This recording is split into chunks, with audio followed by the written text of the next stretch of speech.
Hey folks, my name's Kevin and it's time for some more knife nerdery. Today we're going to be talking about the TRM Shadow. So that's Three Rivers Manufacturing's new Axis-style lock knife, the Shadow. Now, the majority of the video you're about to see is actually something I recorded sometime in March, about a month and a half ago. Not to post to YouTube. I didn't have a YouTube channel yet, but just to post to their Facebook group, because the reality is these are really hard to come by. And at the time when I got one, I was super lucky, and just by coincidence I happened upon one of the very first micro drops they did of these. And so almost no one had the ability to look at this up close, and everyone was asking questions about it. And so I posted that video, try to give people a sense of what made this knife so unique and special. I realized, though, that while now a lot more people have it, and that's actually really been fun seeing more and more people get these in hand and get a feel for how just nice this is, but it's still something that, it's not 3 or 5 anymore, but it's more like 50 or 70, but that's still nothing compared to the general population. So I realized I should probably post this to YouTube so that a more general audience can see some of the small details I wanted to point out. I did, however, not include any content in that initial video about this blade, which is such a silly thing to do about a knife. But in part, I was focusing on small design details, and in part, the video I recorded at the time was just getting kind of long, and I didn't know how receptive people would be to it. So what I'm going to do is cut in some footage at the end about how this blade performs compared to their other knives. Spoiler alert, this is just as slicey. Anyway, before I get into any more, I wanted to talk a little bit about how you actually get one of these. Like I said, I lucked into one of their very first micro drops. They're doing this thing they're calling sprinkles as they roll this out. The idea is that everything about this new locking mechanism, all of the pieces they're using across this entire knife are totally different from what they've done in the past. And so they want to work out all of the little kinks before they move this from their R&D shop into their full production line. And a lot of you are probably going to roll your eyes and say full production for TRM still means it's tiny. And it does, but they've really ramped things up a lot recently. The atoms and the neutron drops are a lot easier to get now. They last a lot longer. They're still short, but they last a lot longer. So the reality is, once this does switch over into full production, this is going to go from being almost impossible to get to being hard to get, but still a lot more available than it is right now. So if you don't want to click refresh and try to luck into one of these super micro drops that I just happened to stumble upon, and if you don't want to pay secondary pricing, don't feed the trolls, then just be patient. Sooner or later, sometime this summer, maybe sometime a little bit after that, later this year, these are going to finally hit the market in a much bigger way, and you'll be able to get your hands on one. And I promise you, you're going to want to get your hands on one of these. Okay, enough rambling, let's cut to the video. Hey, so I've wanted to make a video like this for a while now about some of the small details I've noticed when holding and looking at and thinking about this knife over the last few weeks. You can tell from my previous post that I have literally looked at this under a magnifying glass, but I've also just thought a lot about the design decisions they've made. And I want to share some of those with you guys today. It's mostly going to be positive things. This is the kind of knife where they've put a lot of attention and added little details that change and improve both the aesthetic and the function of this knife. But there's also going to be a couple of things that I think they could, or I wish they had done slightly differently. They're really minor, though. This is a fantastic knife, and so the things that I would call out are very small nitpicks. I've mentioned it before, but let's just look at this pivot again, because we're going to talk about the hardware first, and this is probably the most important showcase piece of the hardware. Wow, look at it. It's so freaking pretty.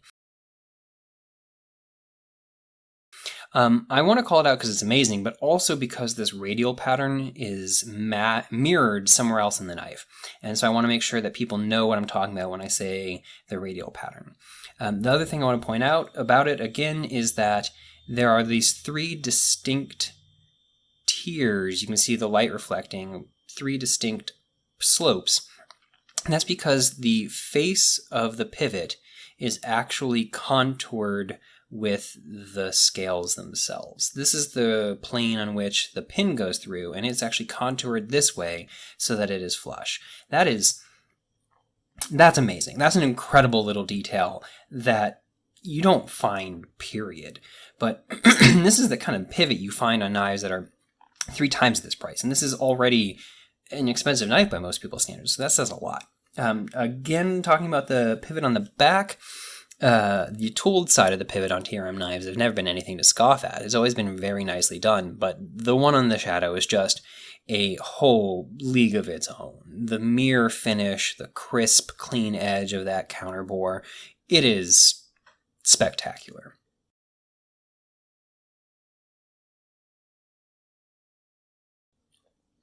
Just wow.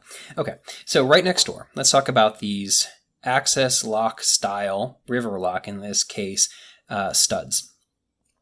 They're all going to have, any kind of access style lock is going to have a bar that you pull back on and something to grab onto. And the ones on the Shadow are really, really nice. I only have one other knife that is an access style lock at the moment. I've gotten rid of all the other ones that I've had, and this is the only one that's left. You can tell that they both have these kind of tiered layers there that add grip. And on this one, it's so shallow that if it didn't have those, you'd be easily able to just slide right past it. On the river lock over here, or at least on the Shadow version that they have right now, these stick out pretty far. And that means that you get really great purchase on them. And this traction here means that it's nearly impossible to try to pull this back and fail. It is so easy to grab this. And I'm going to talk about the handle mostly later, but for a little bit right now, wow, look at this chamfer they added here. And you can see that it's asymmetric. That is a steep slope here and a smooth slope here, which means you get really nice access here to push your fingers in and grab. This is the easiest to pull back lock bar of just about any access style lock that I've done. I've held. And another really important difference between it and others is that it's tooled. You can see that most aren't. Like, I don't know if Benchmade makes any that are. And the side effect of that is that when you're trying to take apart the knife, you can't pull the pin out on a knife like this. You have to kind of wiggle it and then disassemble the rest so that you can cant it sideways and jostle it through. I haven't had to take this apart yet, but on the Shadow you can just take these out and pull it out, and that's amazing. The first thing I think that I would like them to do slightly differently is also right here, though. These stick out far enough, and with that chamfer and with these gradations, you have such great grip that it doesn't need to be sharp all the way out to the end. This very last one here is the same 90-degree angle as the rest of them, and as a result, the outermost edge is kind of sharp. And it's minor. It's really minor. But it is a little bit sharp. And if they had rounded out this top one, you would still have enough traction and purchase from being able to get in there that you would still have all of the great benefit, but I think it could be just a little bit smoother. A super minor nitpick. While we're talking about sharp corners, I'm the type of person that has always thought the thumb studs on TRM knives are a little bit sharp. A lot of people on the forum agree. A lot of people on the group say, what the heck are you guys talking about? What's wrong with your thumbs? And yeah, it's never been sharp to the point where it's like problematic, but it's sharp enough, they always have been sharp enough that I think these O-rings add legitimate comfort benefit. Now, as far as I understand, they are exactly the same thumb studs as on the Atom. And so if the Atom thumb studs don't bother you in that regard, they won't bother you here. If they do bother you, then they're literally the same. However, there's a difference in how you use the thumb studs because of the nature of the lock, which means that on the river lock, it doesn't really make as big of a difference. Because on any kind of access lock style thing, there's just not that resistance to the blade moving out the way you get with something with like a detent ball. So on here, this is a little bit sharp, and if you push your thumb into it, you're kind of building up, digging that into your thumb as you build up pressure against the detent ball. And over here, you push and it just moves the blade out. And so while it is still a little bit sharp, it's not going to have the same impact as it would on a different knife. The other thing I want to mention about the thumb studs is that a lot of people have commented in the past about TRM knives, the backside having very, very close scale to thumb stud access there. So it's harder to finger flick for some people. Or if you're a lefty person, you just don't have as good of access. The thumb stud O-rings do help a little bit, but it's not really a deal on this knife either because look, that's identical. You have this really great, beautiful access with this chamfer that lets you get right at to it on both sides. This is truly an ambidextrous knife as a result of that. And that's that makes it super easy to flick, but it also means that it really is exactly the same for both people. And relatedly, the clip. Now, the first Neutron had holes drilled on the other side, but since then they haven't done that. You've had to make some kind of special request with them to get a lefty version. And this is the first time that they've made one where you truly can lefty it. But now we're looking at that clip. Look at that. Hey, look at that. Notice anything? So there's been a lot of talk because of things like the Malibu or the Banter or other knives, and we started doing it more and more, about countersunk screws in a recessed clip.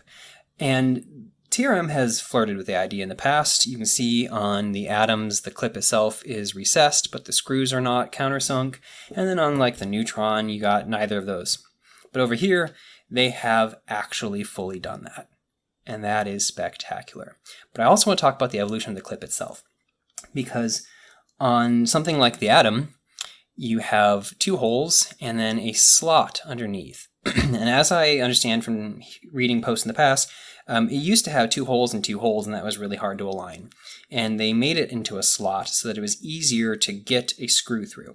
I've swapped the scales quite a bit, and I can tell you the only part that is ever a trouble is getting the screws through this hole, in through that slot, and into that hole to all line up. And over here, they've inverted it. Now there's holes on the bottom and this big opened up slot on top. And I've only taken this on and off once because there's no real need to. I just wanted to see what it was like, and it really does make a difference. This newest clip design is so easy to get the screw through, get the screwdriver through, and get it all lined up. I hope that they eventually port this design over to the other ones, because this is that makes a difference, and it's great. While we're talking about the screws, you'll notice that all of the clip screws, all of the handle screws are T6.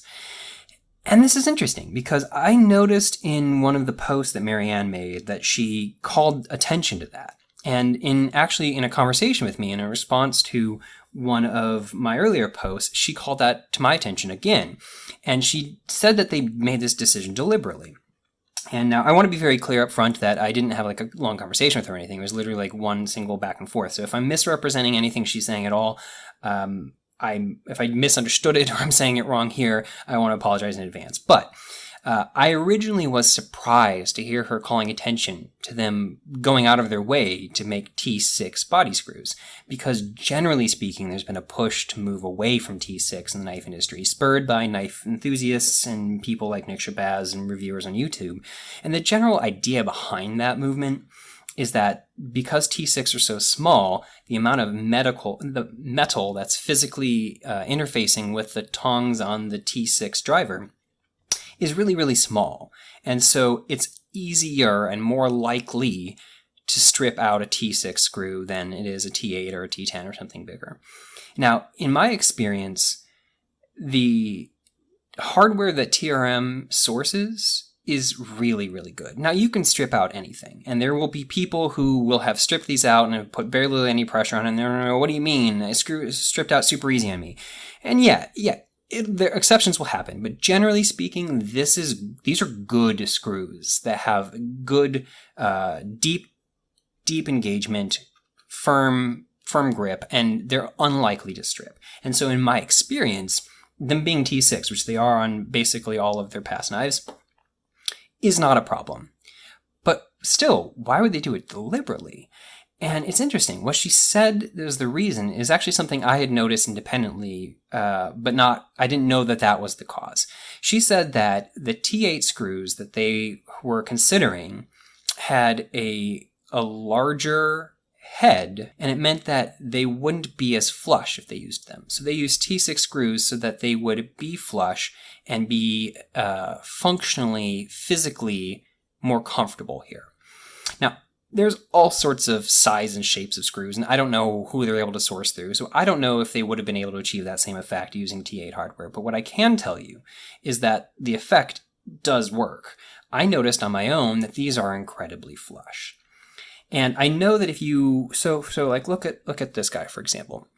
These are also T6s, but you can see the way that they are sunk in and the way that this is rough as I run my finger over it. Like, it's not problematic, but it is rough and it doesn't feel great. This is super level and smooth. And if they had used bigger hardware, there would be a bigger hole in the middle. You look at like this guy has T8s everywhere, and yeah, I run my finger over that and I do feel that. I don't really care. I don't know if they could have gotten away with the same effect or achieved the same effect with T8 hardware, or if they needed to use T6. But they did it deliberately because it achieved an effect of comfort and usability. And however the choices they made, at the end of the day, it does work for that. So getting into comfort, I want to talk about the rest of the handle too. The ergonomics of the handle mean that the contour here and the sloping around these corners feels really, really good. The way that this comes narrower here means you get a really good pinch here, or if you're pinching like that, where your fingers aren't going to slide up the blade because of the way that it gets wider towards the top. But also, let's talk about like the corners back here. So this top transition is so incredibly smooth and round that it honestly surprises me they can do that with machining. It seems like the kind of thing you would have to sand, because it's like there's no corner, and it feels really, really nice in your hand. Now on the opposite end, there actually is a corner, and I'm assuming that's deliberate because the effect that it has is it gives you traction. If you look, I'm going to try and use the exact same amount of force, and as I slide this along, it slides completely freely. The same amount of force, and this grips. And the effect that you get is a flat surface on the bottom with these ever so slightly grippy round corners there. That means this will not twist in your hand. Now this comes to my next tiny nitpick. Because of the way that this slopes down more, that transition from this angle to this angle is sharper right here than it is right here. I measured, and it's coming to the same width here. This width here and this width here is the same, but the one is going like this and one is going more like that. And so it's a little bit sharper. And it is so minor. This is such a nitpick. But this is ever so slightly less comfortable for me than this. And both, when I twist it, give me the same amount of grip down here. And so I don't know how they would do it. I think in order to have this beautiful slope that I don't want them to change, they would need to change their maximum depth, and they maybe can't or just don't want to, for them to make this slightly more rounded. But if it were me, I might even go back and sand this just the slightest little bit, because this ever so slightly, and I want to be clear about just how minor I'm talking, because this feels so good in my hand.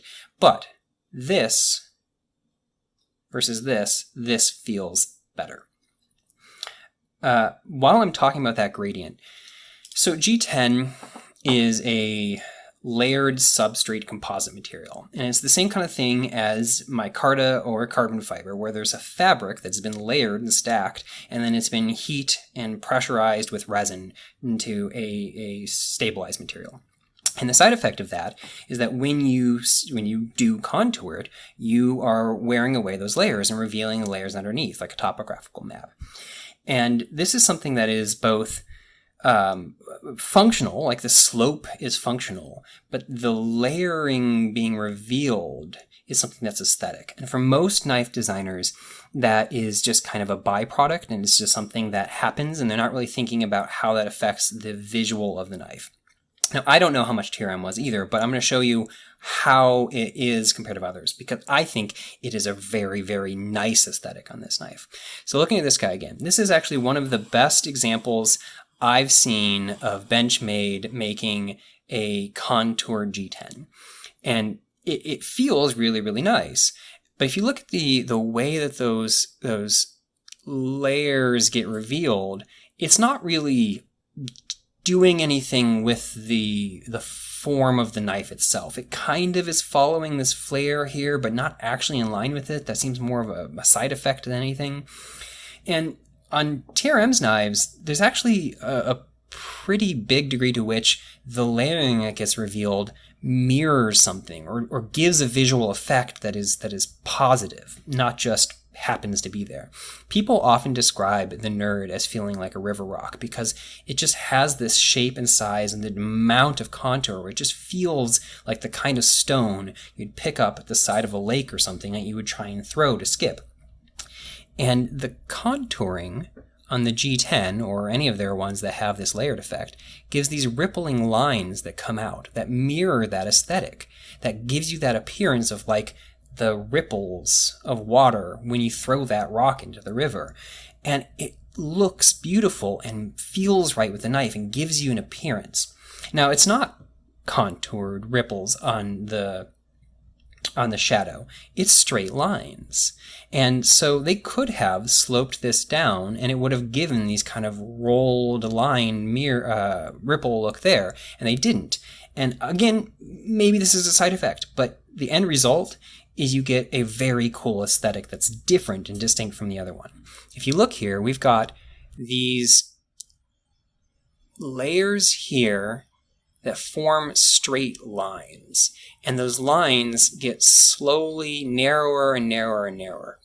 Now, those lines are something that you can read. Like, you can read the lines to be able to tell the degree of contour, but it also just looks a certain way. And so the fact that the lines are smaller and narrower together means that the slope is quicker down here. It is sloping more quickly down here than it is up here. This is a flatter and softer transition. But what you get is these really neat lines that in a way kind of radiate out this way, which again mirrors this radial burst. But they're straight, they're parallel to each other, which mirrors these parallel lines. And you'll see that there's these lines at the end that are, at this point down here, effectively straight lines. And so there's this kind of this flow of parallel lines from the start of the knife down to the back. But these down here are actually not perfectly parallel, because what this actually is part of a milling pattern that is again a radial burst. The radial burst is starting right about here, and if you look, it's coming along the knife like this, all the way down to down here. And on the one hand, it's visually pretty, and it calls back to the radial burst here. But on the other hand, it's actually also functional, because what it does is it puts traction not up here, but down here along the back of the knife in a place where it really does actually matter.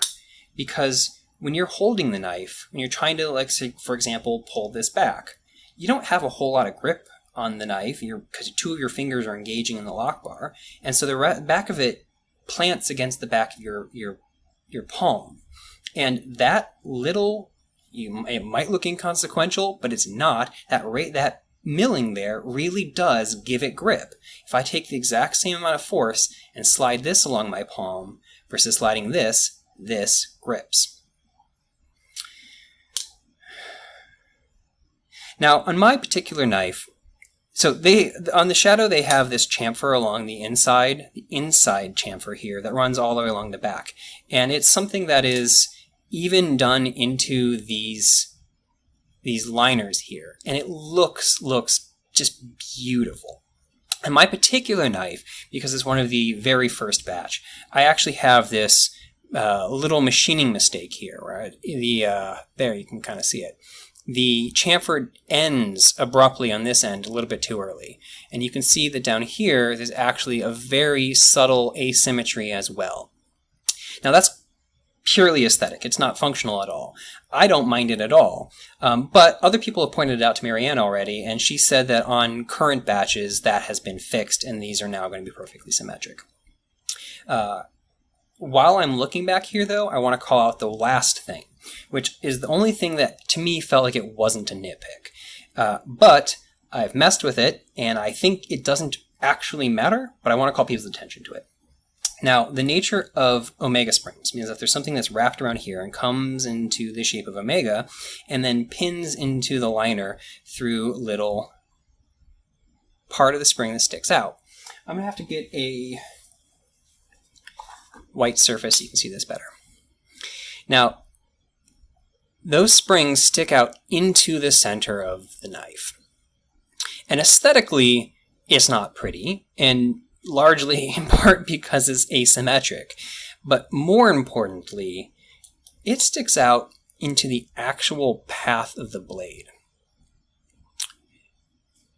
Deep, so like the blade is actually moving past that.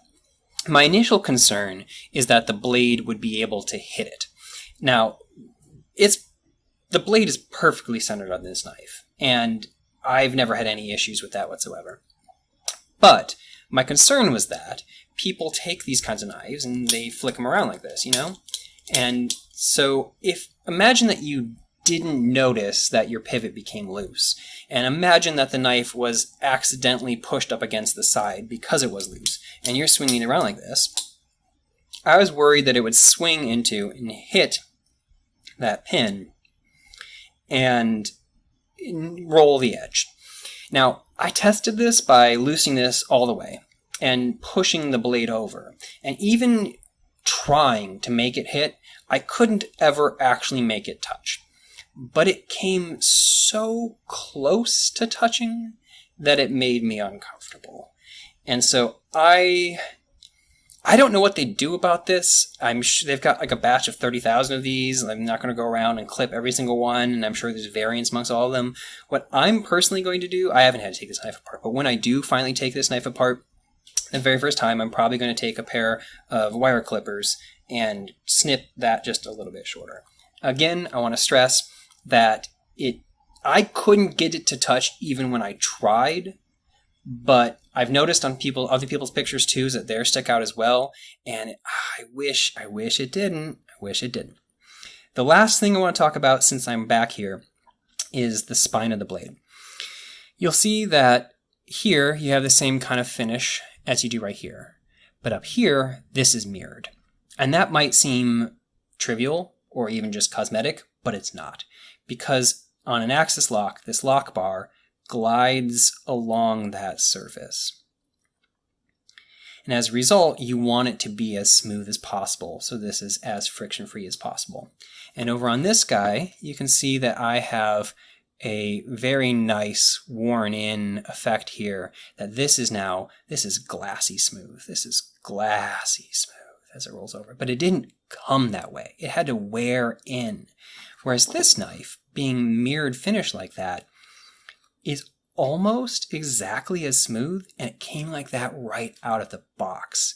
And it's all because they took the time and bothered to put a mirror finish on the back of that spine. There are other little details. There's stuff having to do with how this adds to the balance that I know Donovan pointed out, and there's a whole bunch of other stuff having to do with the geometry of the blade and how it cuts. Now let's talk about how this blade compares to the others in the lineup, both in terms of shape and size, but then also functionality. From a size perspective, if we're talking exposed blade length, so from the tip of the handle to the tip of the blade, the Shadow's blade is about the same length as the Neutron. It's just a little bit longer. But the reason is because the handle itself sticks out so much further past the pivot point. If we look tip of blade to pivot, now we're in atom territory, and in fact, they're incredibly similar there. As far as the handle goes, the Shadow's handle is again very similar to the Atom, just a little bit shorter. I'll pop in a photo that I think shows this a little bit more precisely. But what you're left with is a knife that has a handle the size of an Atom and a blade the size of a Neutron, but only in terms of length. It's obviously much, much taller. That height is going to affect the functionality. So the very first thing people always ask when they ask about the Shadow is it still super slicey? The short version is absolutely yes. But when we talk about sliciness, there's kind of two main things I think we should focus on.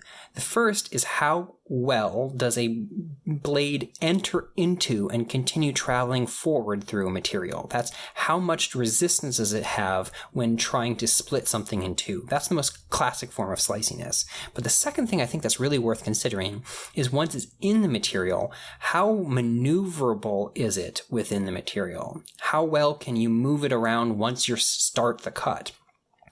And so for that first thing we're talking about, we're looking at things like thickness behind the edge, the overall blade stock, the height of the grind, that kind of stuff, because that's going to tell you how much resistance it has to enter into the material. And on that regard, it's nearly identical to TRM's other knives, which we're already well known to be incredibly slicey. All 4 of the knives on this table right now have the same incredibly thin 0.09 inch blade stock, which is just wild. They also all have very similar thicknesses behind the edge. I measured these with my calipers at 0.2 and this one at 0.22. So it's effectively the same. That could be within my measuring error. The next part is this height of this flat grind. So on these two, it was 0.87 inches, and this one is 0.89 inches, so effectively identical when measuring back here.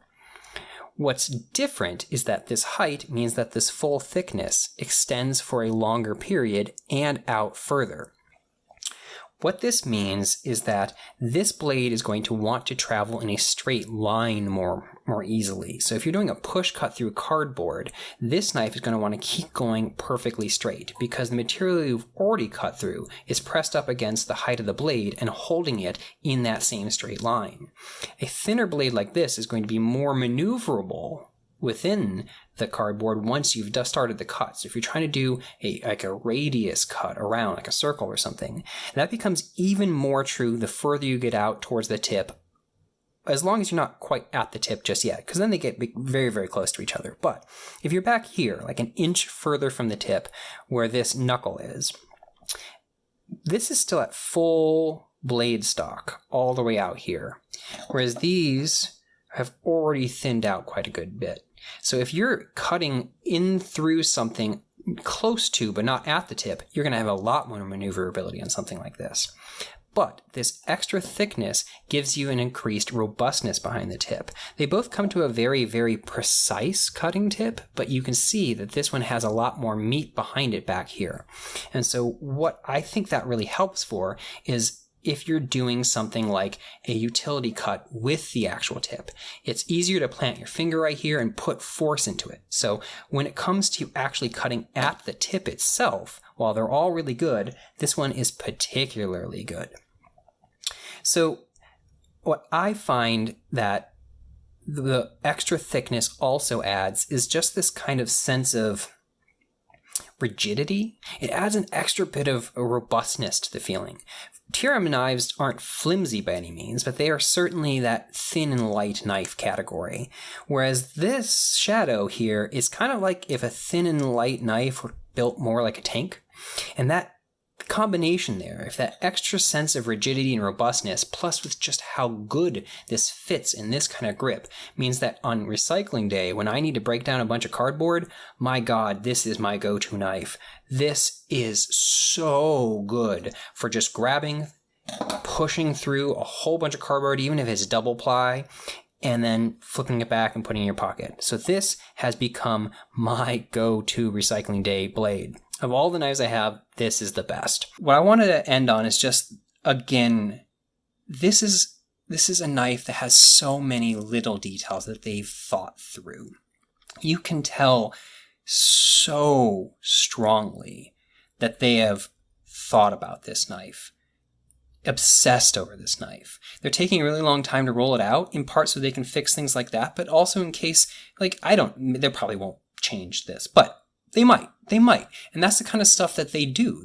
I know they changed this part a little bit because other people commented on it being sharp. My point is, this is something that they have poured themselves into, and it really does show. It shows everywhere. It shows over the entire knife.